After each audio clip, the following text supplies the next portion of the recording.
यानाको साथीको नाम के भयो जहिले बिर्सिन्छ स्प्रेन्जा कस्तो राम्रो नाम छ अनि कस्तो भयो तिमीहरूको फर्स्ट डे नानीहरू आज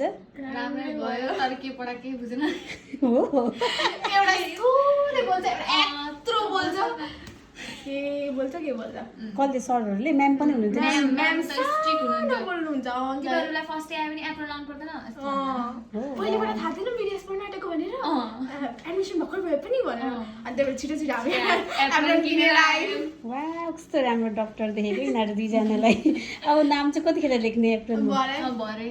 कलेज पछि जस फर्स्ट डे पनि राम्रो रमाइलो भयो है रमाइलो भयो नयाँ साथी भन्यो खुसी छौ नि होइन ल साथीहरूसँग पनि अलिक कन्ट्रोलमै हुनु ठिक है गाह्रो हुन्छ अनि है अब ल तिमीहरूको जर्नी एकदम राम्रो सफल होस् है पढाइ एकदम राम्रो पढ्नु ल एकदम राम्रो धेरै खर्च भएको छ लाखौँ त्यही भएर पढाइलाई चाहिँ एकदम फोकस गर्नु ल दुईजना नानीहरूले ल have a safe journey have a safe journey ल खाना खाएर जाऊ 2 बजेसम्म 1 बजे म पनि 1:30 मा निस्किन्छु है यहाँदेखि 2 बजेको मेरो 2 बजेको टिकट छ हाम्रो 1 बजेसम्म मात्र हो क्या ल बाई बाई मम्मीलाई पठाइदिन्छु ल लभ यु मम्मी बाई ल